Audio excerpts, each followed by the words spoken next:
સામે આવી રહ્યા છે। અભિનેતા શાહરૂખ ખાનને અમદાવાદની કેડી હોસ્પિટલમાં દાખલ કરવામાં આવ્યા છે। જી હા, લૂ લાગવાથી બપોરે 1 કલાકે હોસ્પિટલમાં દાખલ કરવામાં આવ્યા। હોસ્પિટલ પર પોલીસનો ચુસ્ત બંદોબસ્ત ગોઠવી દેવામાં આવ્યો છે। અમદાવાદમાં તાપમાનનો પારો સતત વધી રહ્યો છે। આજે પણ 45 થી 46 ડિગ્રી જેટલું તાપમાન નોંધાયું છે।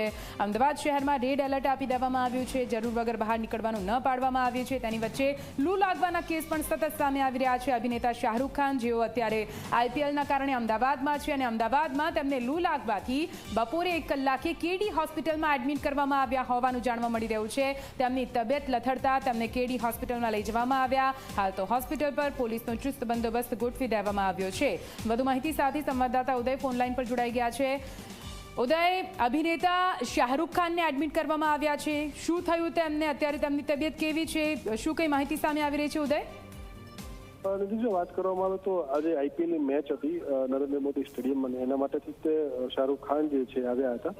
એ સમય દરમિયાન તેમને ગરમી અને લૂ લાગી જતા આજે અમદાવાદની અંદર જે પારો જે છે તાપમાનનો એ 45 ઉપરનો પારો છે, તો આ સમય દરમિયાન એમને લૂ લાગી જતા તાત્કાલિક જે છે સારવાર અર્થે વૈષ્ણોદેવી સર્કલ ખાતે આવેલી કેડી હોસ્પિટલ છે ત્યાં એમને 2 વાગ્યાની આસપાસ જે છે એડમિટ કરવામાં આવેલા હતા। અત્યારે એમની સારવાર ચાલી રહી છે, પરંતુ જે પ્રમાણે સૂત્રો સાથે વાતચીત થઈ, આપણે સૂત્રો પાસેથી માહિતી મળતી મુજબ જે તબિયત જે છે એ ઘણી સુધારા ઉપર છે અને સારી છે અને કદાચ બની શકે છે કે સાંજના સમયે ફરી વખત ક્યાંક ક્રિકેટ ગ્રાઉન્ડની અંદર દેખાઈ પણ શકે છે। બિલકુલ, ઉદય, પૂરી માહિતી માટે આભાર। તો અભિનેતા શાહરૂખ ખાન પણ અમદાવાદની તેજ તરાર ગરમીથી બચી ન શક્યા। લૂ લાગવાથી તેમની તબિયત લથડી છે।